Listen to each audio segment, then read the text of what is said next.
ဖွာဖွာပြီးချင်းအရိမတေယဘုရားအလောင်းဟာခြေလှမ်း9လမ်းလှမ်းလိုက်မယ်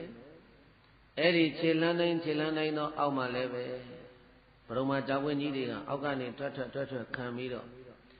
နောက်ဆုံးကြာပွင့်ထိတ်9ခုမြောက်ကြာပွင့်ထိတ်ကိုရောက်တဲ့အခါမှာခြေစုံရပ်ပြီးတော့ဟောဒီအရိမတေယဘုရားအလောင်းမင်းသားဟာစကားကြီး3ခုနဲ့မွေးကားသားကလေးစကားပြောတယ်ဆိုတာအလွန်ကိုရှားပါတယ်အလောင်းတော်များမို့လို့ပြောတာပါနမတေစကားကဘာပြောတုံးဆိုလို့ရှိရင်ဒီဘဝဒီကငါအဖို့နောက်ဆုံးဘဝဒီနောက်ထပ်ငါဘဝတဖန်ပြန်မရတော့ဘူးဒီဘဝဟာနောက်ဆုံးဘဝပဲ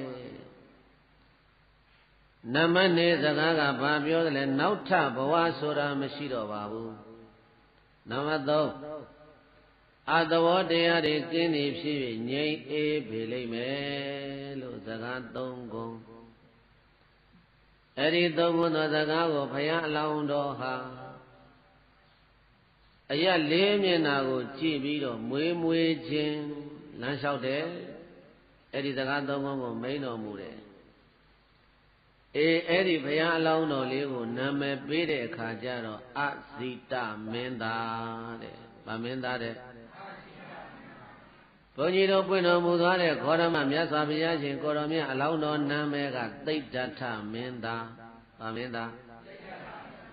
သိဒ္ဓထမင်းသားလို့အမည်မဲ့တာသုဒ္ဓောဒနာကအခုသူဗျာမပုံနာကြီးနဲ့ဗျမနဝတီပုံလေးမကြီးတို့ကသူ့သားလေးမွေးလာတော့နာမည်မဲ့တဲ့အခါကျတော့အဇိတမင်းသားတဲ့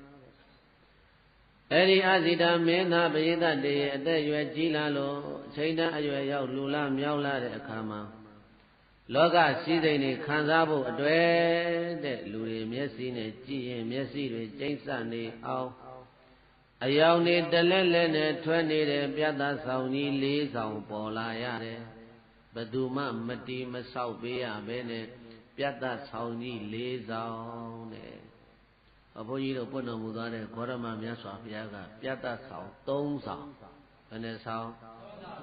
ရမ္မသုဘသုဓမ္မလို့ခေါ်တဲ့နာမ3ဆောင်အရိမတေယဘုရားလောင်းဖြစ်တဲ့အဇိတမင်းသားမှာတော့ပြတ်သား4ဆောင်